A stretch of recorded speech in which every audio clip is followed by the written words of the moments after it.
Guys, SF Investigates was on Banfield News Nation and did a walkthrough. I thought that this was a great visual because although we've been getting a lot of aerial kind of visions, I've never seen anybody really do like a tour of this area. Let's watch and let me know what you guys think in the comments. And we're going to begin this hour in David's neighborhood, his former neighborhood, I should say, because you'll remember he moved out of that party mansion a few weeks ago. And for the first time, we are getting a look, a clear look at the lay of the land, specifically just how far away David's abandoned Tesla was from the front door of that mansion. The Tesla with the underage girlfriend decomposing in the trunk. And again, Ashley from News Nation is calling this a party house. I think that's an important factor to note because they are collecting more information. More information is being provided to them as far as the major media. Enlisted the help of a private investigator named Steve Fisher, who took us on that very short walk between the house and the car. So we're at the house where David and Celeste were staying. It was rented to his manager. This is it, 3-car garage. Although from rumor is that the garage is actually converted into a gym, and that might be why we see the Tesla parked outside a lot. It does have security cameras, and I think that there's a lot more cameras than just the two you see here. And also the houses around us. I mean, we're looking at a camera right here on my left. So there's probably a lot that was captured. It's a wealthy area.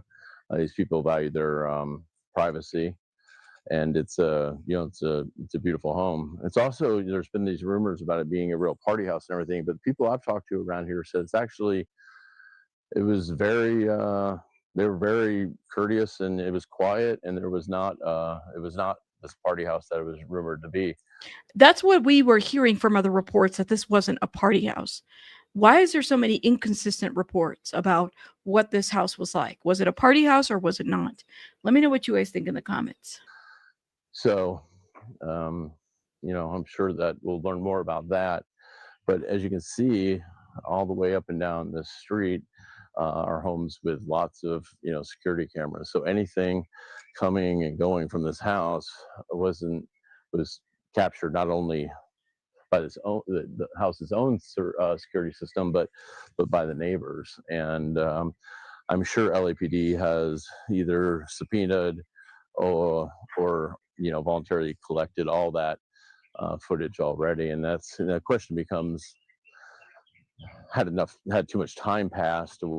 As you can see, like this house here has a 360 camera right on that pillar, so that would capture anybody coming and going from this area. And this is where the Tesla was parked. We even see it on Google Street View, parked right here. So likely that would capture it. And also, these are high-end security systems. They capture sound as well, a lot of them, not just video. So there could also be audio that could capture what was going on, in the house or right outside the house. The Tesla was normally parked right here. The exit from the house is these gates right there where the trash cans are.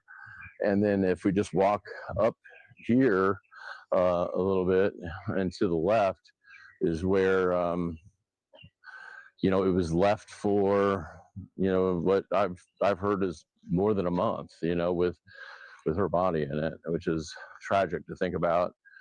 But it was parked very close by.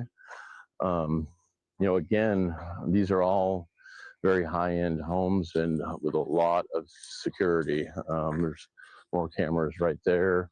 Wow. So, I mean, with all these cameras and all these securities, clearly somebody saw something, somebody captured something, guys.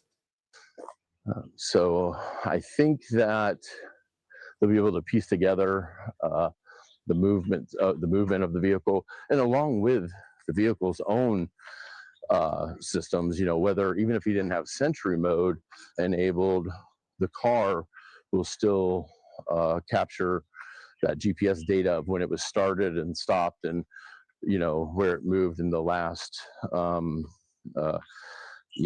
it was turned off. And it'll also show how many passengers were in it because the seats measure the weight for airbag reasons. So I think there'll be a lot of data garnered So then where the car will be right down here. And here we have a house that's got all kinds of security.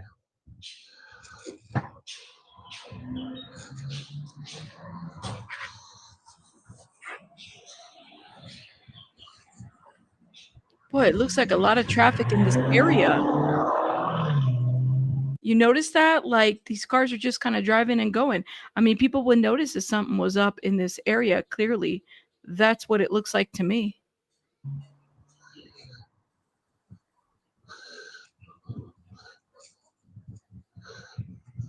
Wow. So this corner is where the car was parked and impounded from. So I imagine it's one of these neighbors that ultimately made the call to Department of Transportation to have it towed. So this car was parked, or at least, as they say, ditch 150 feet away from the house, from David's house. But he wasn't, like, based on the Google search and the image, what I'm hearing is that he typically parked his car maybe closer or to another area, not 150 feet. So who parked the car there? And if you're regularly driving, like, would you park your car far away from your home? And let's just say that that's the case, that you didn't use the garage because you had a gym there, which, okay, let that be the case, right? Yeah, wouldn't you park your car maybe closer next to the neighbor or whatever? And because of all these cameras, and it sounds like they have a lot of cameras, somebody drove this car. David drove this car? Did they see David driving this car with Celeste's body in there? Or was it somebody else? This is interesting. I think the footage around this neighborhood is really going to be telling of a lot of things. They only showed us to that corner and they didn't turn around. Maybe there might be another image of it. Guys, let me know what you guys think in the comments. I mean, when you're there and seeing Steve Fisher, SF Investigates on Twitter, make sure you check him out. Walk through that area. It really does give a different perspective. Let me know what you guys think. I'll see you guys on the next one. Bye, guys.